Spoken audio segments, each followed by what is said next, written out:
আমরা এখন একদম প্রাইমা ফেসি যেটা পেলাম সেটাতে আমরা সাসপেক্ট করছি যে ওটা অবশ্যই নিষিদ্ধ মাদক আছে, গাঁজা হওয়ার সম্ভাবনাটা প্রবল। এরপরে যেগুলো আমাদের প্রসিজিওর আছে এফএসএলে পাঠিয়ে সেগুলো আমরা ফুলফিল করব।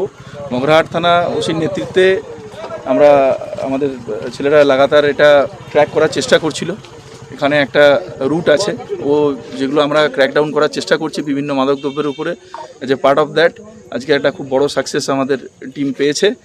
এটা গাড়িটাকে ওরা আগে থেকে অ্যাম্বুশ লাগিয়েছিল, সেটাকে আমরা ইন্টারসেপ্ট করি এবং ইন্টারসেপ্ট করার পরে ন্যাচারালি ড্রাইভার পালায়, তাতে ব্যাপারটা আরও বেশি ফিসি হয়ে যায়। এবং যেমনটা আপনারা দেখলেন যে ভিতরে এই ছোট একটা ট্রাক, কিন্তু ভিতরে ওটাকে আলাদা একটা মেকানিজম তৈরি করা হয়েছে। তো সেটা আমরা এখানে আমাদের স্থানীয় ডেপুটি ম্যাজিস্ট্রেট মানে বিডিও সাহেবের প্রেজেন্সে আমরা ওটা খুলি এবং যেটা আমরা দেখতে পাই যে প্রায় 200টার উপর প্যাকেট আমরা ওখান থেকে বা অনেকটাই, এখন আমরা যেহেতু গুনিনি আমরা এটার উপরে একদম স্পেসিফিক বলবো না, কিন্তু অনেক স্থানীয় মানুষও স্বাভাবিকভাবেই এসেছেন এবং যারা গাড়িতে বসে থাকা আরও একজনকে আমরা ধরেছি।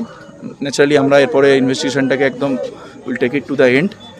যারা আছে কি আছে না আছে কোত্থেকে সবটাই আমরা বার করব। আমরা একটা এমনি প্যাকেট দু একটাকে আমরা র্যান্ডামলি ওজন করলাম, এগুলো সব 1 কেজির কাছাকাছি প্যাকেট আছে। ন্যাচারালি অনেক হিউজ পরিমাণে উদ্ধার হয়েছে।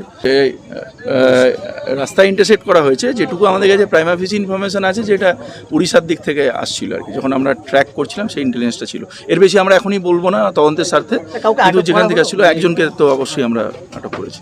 ধন্যবাদ। Thank you.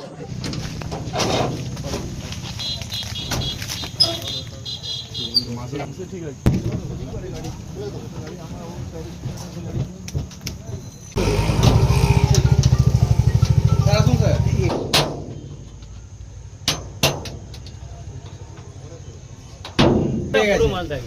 ওইগুলো পেছন দিয়ে ঠাল দিলে আসবে না।